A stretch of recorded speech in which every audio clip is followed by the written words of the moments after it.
Hello, hello. Kumusta po kayo? Welcome back to the Fired Up Life Show. Our topic for today is about being overwhelmed. You know that feeling when you just have so many things on your mind, problema, even opportunities. May naalala ka dito, may nakalimutan ka dyan, meron kang kailangan ayusin, things like those. Front, center, right, left, back, parang lahat papunta sa direksyon mo. Yung boss mo may hinihingi sa'yo, yung may mga anak mo may hinihingi sa'yo, yung kaibigan mo may nire-request sa'yo. Ayan, parang gusto mo na lang magtago. You feel so overwhelmed. Do you get that? Do you get that sometimes? Do you experience that? If you do, this show might be for you, 'di ba? Para sa'yo 'to.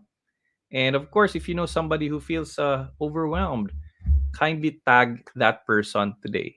All right. So, and of course, share this to your profile so more people can watch the Fired Up Live show. Definitely, right? Okay. So, let me know where you're watching this from. I'd really appreciate that. And represent your country, represent your province, your city. Okay. So, let me know in the comment section below. Okay. So, how to deal with overwhelm. Ayan po. So the Fired Up Life show is all about getting you motivated and focused in pursuing your dreams and living out your faith.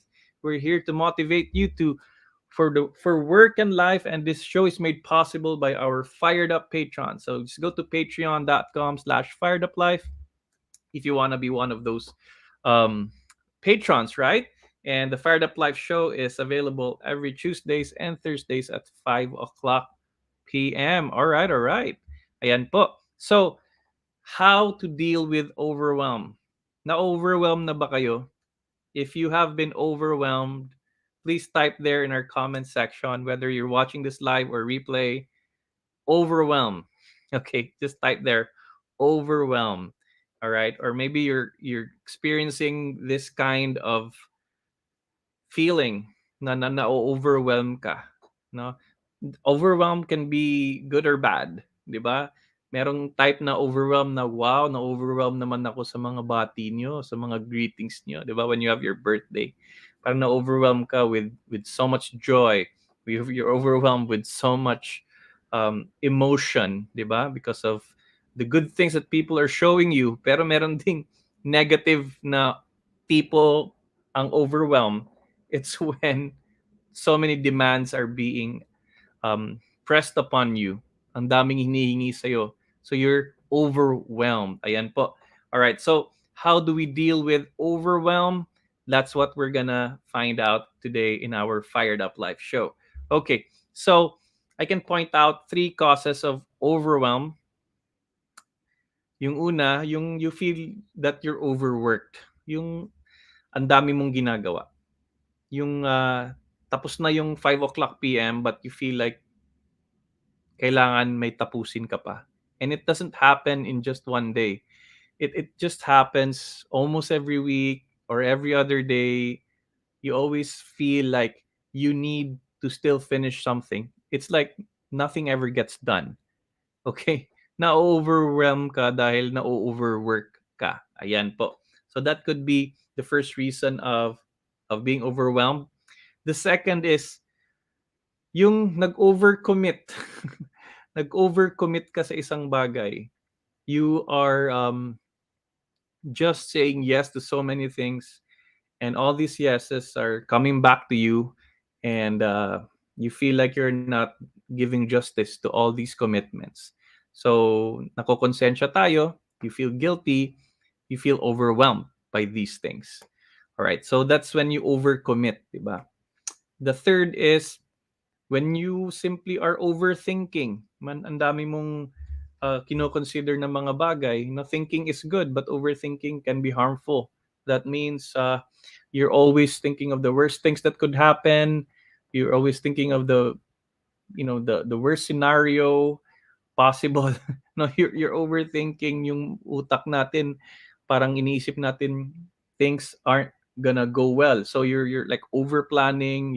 You're just, instead of executing, you're just thinking about it, no? Inaalala mo lang sila, no? Inaalala mo lang yung mga bagay-bagay. So we tend to become overwhelmed by these three things, no? You're or either you're overworked, you're overcommitting to certain things, or you're already overthinking. Ayan.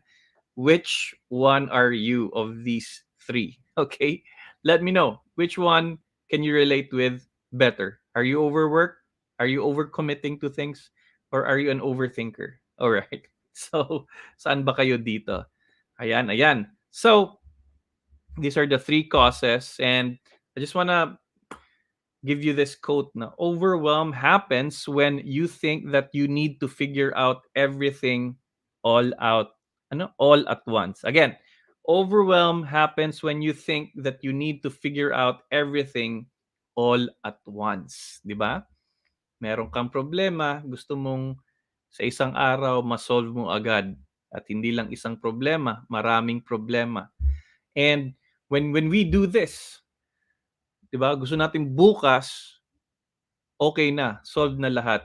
At 'pag di natin na-solve, na-o-overwhelm tayo, 'di ba? So, there are problems that can be fixed in a day, but there are also problems that can be fixed in a week, or in a month, or in a year. Okay? So, this is what's happening if you have the wrong expectations with yourself, and maybe with the system that you've built, 'di ba? The system that you are in, and it just cannot cope. No, you get overwhelmed by this. All right. So, ito yung nangyayari pag ganyan. Okay. So, our challenge really for our Fired Up Live session for today is to simplify. Paano nga ba natin sisimplihan ang ating buhay? No? How do we simplify it? How do we make it more systematic? How do we make it more joyful for us because we have avoided being overwhelmed? Okay. So, challenge siya, no? It's easier to complicate things. It's easier to get into so many other things that really overwhelm us, rather than just letting go of certain things to in order to, you know, na hindi na tayo ma-overwhelm. Okay? To simplify. Okay. So, the challenge also is to know your pace. Yung meron tayong pace, yung iba mabilis.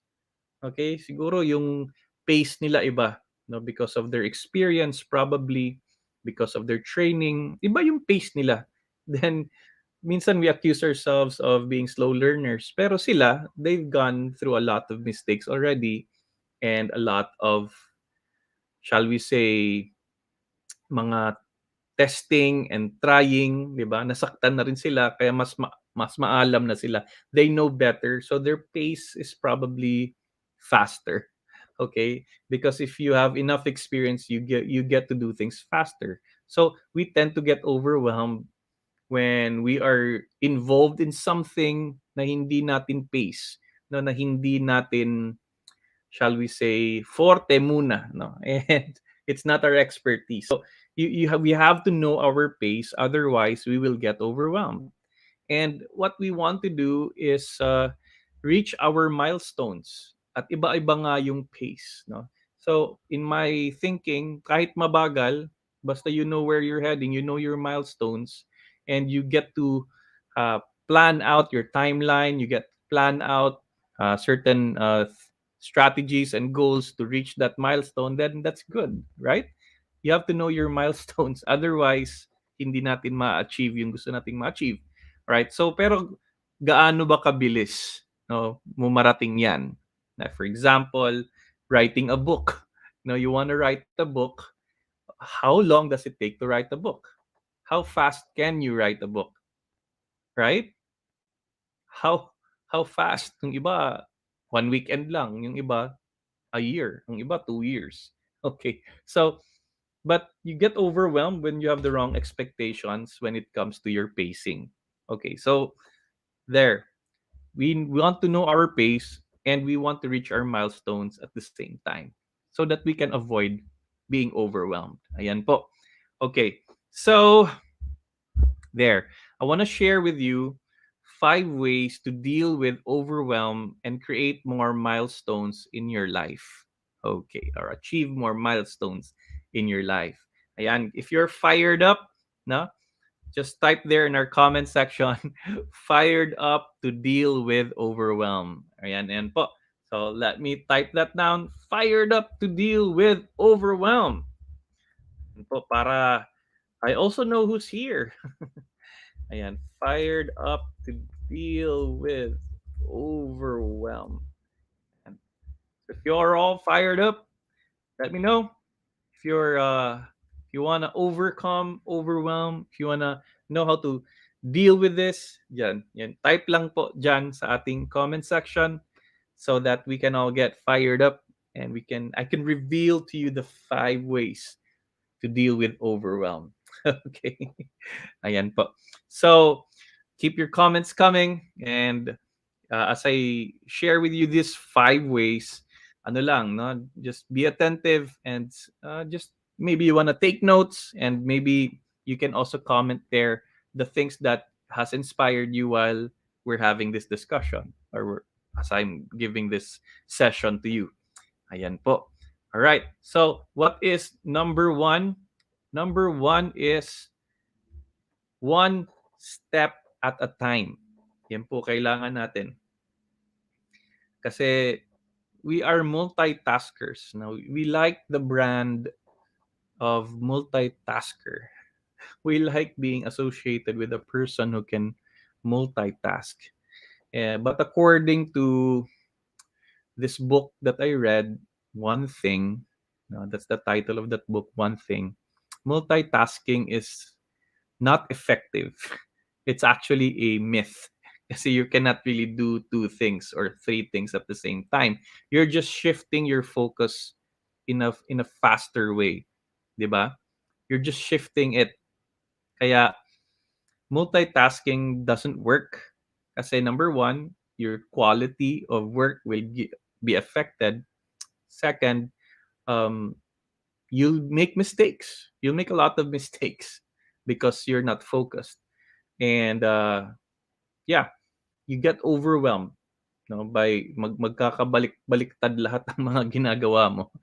You know this, minsan nagmo-multitask ka, right? And na wrong send mo, na wrong send mo kasi marami kang kinakausap all at the same time. Marami kang chat groups, marami kang pini-PM, no? Personal message at na-send mo doon. That's because you're multitasking and siyempre i-unsend mo. Okay? You got confused. Now, what we can do is just focus, no? One step at a time. Ayan, si Jane is here, fired up to deal with overwhelm. Thank you, Jane. So, what do we do? Ayan, kung ano yung task at hand, focus on that to avoid overwhelm. What one of my friends do is he has a very clean desk and he just puts whatever task that he's focused to solve there. Whatever it is, paper, document, and he does it well, then off to the next task. Kasi pag ginawa niya tatlo-tatlo, sabay-sabay, nothing really happens. Overwhelmed ka na, hindi pa maganda ang resulta. Alright? So one step at a time. Sabi dito, don't let the entire staircase overwhelm you. Just focus on that first step. 'Di ba? Pag tiningnan mo yung hagdanan, naku, ang taas-taas, ang layo-layo pa. So you just don't wanna go up that staircase anymore. And what happens is we quit. We just don't do it. All right. So ano muna? First step muna. What is the first step to becoming the person you want to be? Ano bang first step diyan? Just create your own steps. No, kung ano sa tingin mo ang kailangan mo unang gawin. You wanna be a business person, pero hindi ka nagre-register ng business, right? You get overwhelmed by the thought of entrepreneurship because of, what people say, the risks that you're gonna take, yung mag-isip ka pa ng product, production, accounting, hiring, marketing. Okay, you will get overwhelmed. Pero yung unang step pala, magpa-register ka muna ng business. Or siguro a step before that is decide on what type of business, right? So, baka lang 'no, baka you're thinking of so many things already. Yun nga, overthinking, but you're not executing on the most obvious things. So tutok muna, one step at a time until you feel that progress happening, 'di ba? Until you feel like you're ready to go to the next uh, step or next phase. Okay, so that's number one, guys. One step at a time lang. All right.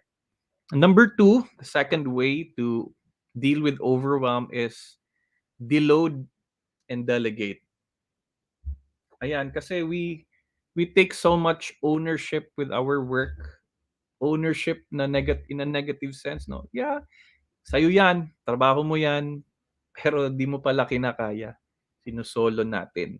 We think that if it's not you who will do it, then it will be of less quality.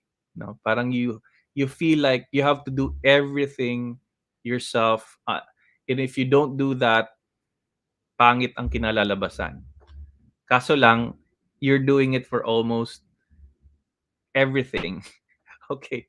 So try to see which type of work can you delegate, which type of work can be trainable. Okay. Meron kang process, you can train a certain person. And if it's like 80% quality, I think pwede mo nang ipaubaya dun. No? Kung kaya niya 80%, meron kang quality threshold. That person cannot do it 100% like you. Pero baka kung 80%, ano ba ang passing grade mo na para tumakbo ang ginagawa mo, then accept that, right? For example, if it's about art, you cannot do all this artwork, 'di ba? The graphics, it may not be according to your quality, but if that person can get the job done, hindi naman siya mediocre, above average, then you're able to delegate. Then just improve along the way. Not so deload, unload, deload. Ano ba yung mga bagay na ginagawa mo, na sinusolo mo? Bigay mo sa iba. Siyempre merong mga tinatawag na irreplaceable roles. You cannot replace you being a parent, for example. You cannot replace you being a family member. You cannot replace you being someone else's someone else's na loved one. No, you're the loved one. No? You're the beloved. You cannot delegate that. No, you have to fulfill certain roles na hindi pwedeng malipat. No, so if you're the decision maker in your organization, no, baka there are certain decisions na ikaw lang makakagawa. But if there are decisions na pwedeng ma-delegate at their level, no, you train and you build the trust, then things will become easier for you. Okay? So delegate decisions also, not just tasks, and be able to empower more people. And that's how we avoid being overwhelmed. Okay? So sa level pa lang nila, na-solve na nila. Okay? So, kasi kung hindi ganyan, lahat ng problema babalik sa'yo. Kaliit-liit na desisyon, hindi nila nararamdaman na pwede silang magdesisyon do'n. Everything has to be referred back to you. Okay. So, deload and delegate. That's the second way to avoid overwhelm and to simplify things. No, you'll go faster, you'll grow faster that way. Third is limit your day's goals into 3. All right. So, maybe just having one goal, but it's a really difficult feat. It's a difficult task, then okay, one goal.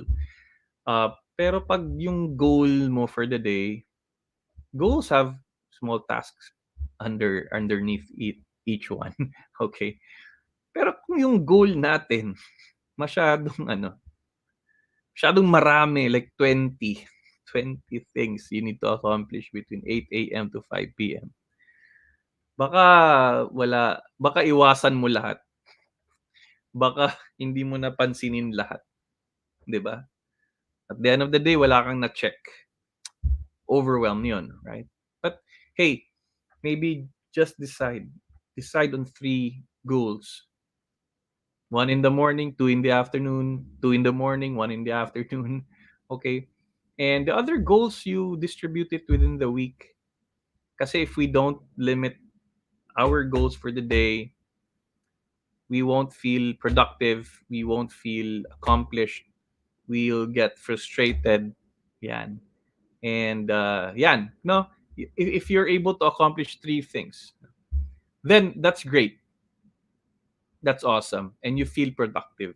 Because productivity is when your intention matches your actions.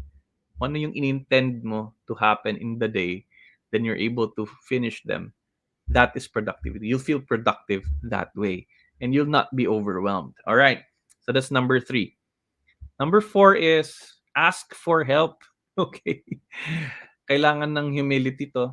Kailangan ng, shall we say, ano din, kailangan ng network, but minsan kailangan ng kapalmuks, no? Kailangan ng pakapalan ng muka. Not in the sense na you're just gonna humiliate yourself, not in that sense, but it's more of you're not used to doing certain things, especially asking for help. Okay? Pero kung kailangan na talaga ng tulong, magpatulong ka, 'di ba? Minsan 'pag may masamang nangyari sa atin, tapos sasabihin ng kaibigan natin, "Ba't 'di ka nagsabi? Why didn't you ask for help?"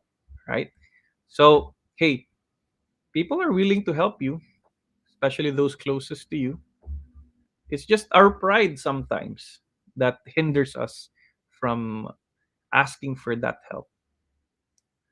Remember, now there will always be at that point in your life where you will be helpless and you will eventually get that dose of humility to ask for help. Okay, so that's number 4. All right, avoid overwhelm, ask for help. Number 5 is keep optimizing towards your desired life. Yan. Ano bang life ang gusto mo? Baka you just keep on working and working and you don't really have a dream or vision for what kind of life you want to be living. Well, parang parang ano na 'no, obvious naman na gusto mong yumaman, gusto mong magkaroon ng bahay, you want all your kids to be graduated and finding their own jobs. That's all right, right? But be more specific. Probably, what is the kind of life that you want to live, and what are the milestones that you can consider that brings you closer and closer to that life? Okay, so let's just say you have a vision of your retirement. No, ganun na lang. What is your vision of your retirement? And for you to have that life of a retiree that you're dreaming about, isipin natin, ano ba ang mga kailangang desisyonan along the way? And these decisions, they're not the type that will just come to you. These are the type that you have to craft deliberately. Okay? You have to pace it up. You have to really think deliberately. Hindi siya yung tipong maiisip mo na lang one day, right? You have to do some advanced thinking and be able to determine the certain milestones para you can avoid overwhelm. Kasi maliwanag yung milestones. So may limang milestones. Very simple. Just work towards the first milestone. After the first milestone, work towards the second, then the third, the fourth, and the fifth. The first milestone probably might be a certain system for savings, for example. Another milestone could be a type of investment. Okay. So ano yung mga milestones na gusto mong gawin or gusto mong ma-achieve? Then pace it, no? Then anything that's not related to that milestone, ano mo na, carve them out of your life. Okay? Kasi hindi, baka ang dami mong ginagawa na hindi naman patungo dun sa gusto mong buhay or kung ano yung buhay na gusto ng Diyos para sa'yo. Alright? So, optimize, no? Optimize it. Yung self-awareness, self-knowledge is very important. Otherwise, other people will make decisions for your life. You you will realize that you don't have a decision of your own because if you don't decide on things, things will decide on you or people will decide for you. Act or be acted upon. Ganun. All right. So keep optimizing towards your desired life. Definitely determine your milestones so you can pace it up and you'll reach those things. Okay, so yun po yung ating limang ways to deal with overwhelm and create more milestones in your life. Number one, take it one step at a time. Don't get overwhelmed with the whole staircase, just one step. Second is deload and delegate. You don't have to do everything yourself. Train and trust. Bigay sa iba, mag-hire ka ng tao kung kailangan, just to make your life simpler and less overwhelming. Number three, limit your day's goals into three. Okay? Don't have like seven or 10. Kung maliliit, okay. But, at least three major things that you can accomplish for the day that you can say, oh, masaya, na-accomplish ko to. Fourth is ask for help. Have a bit of humility for your life so that, you know, we experience that, that we need assistance, we need help. And fifth is keep optimizing towards your desired life. All right, so those are the five things. And let me know which of these five ways is most applicable to you. Okay, dyan sa ating comments section. All right, so hey, support the Fired Up Life show. Be a patron, send stars, or be a supporter through Facebook. Also, you can send through Gcash. And you can go to that link there in our descriptions and be one of our patrons. Thank you to all of our patrons who are continuously supporting the Fired Up Life show and the Fired Up Life advocacy all in all. You can send stars again, and you can purchase my book at fireduplifestore.com. Get this book and get fired up each and every day. It's a 2 minute a day reading. 2 minutes lang kailangan mo. If you're a busy person, this is perfect for you. So just go ahead and get that book on that link, fireduplifestore.com. And if you are also in trainings, you're looking for trainings, I'm also open kasi F to F na, face to face na, pwede na. Team buildings, leadership trainings, training programs, values formation, and retreats and recollections. Okay, so also I have Fired Up University, firedupu.com for those who want to be part of my small circle of coachees. No, I mean, I coach certain people in their content creation and even in their self motivation. So just go ahead and go to firedupu.com. And the benefits are, once a month, we get to have a Zoom one on one coaching. And if you're part of Fired Up You, yan, we can talk about things that can help you get unstuck and you can move forward with your life. All right. Awesome. So that's it. That's our show for today. Thank you guys for always watching the Fired Up Life show. Please share this to your friends. And of course, ayan, avoid overwhelm and keep being fired up. Bye, guys. Thank you. God bless you.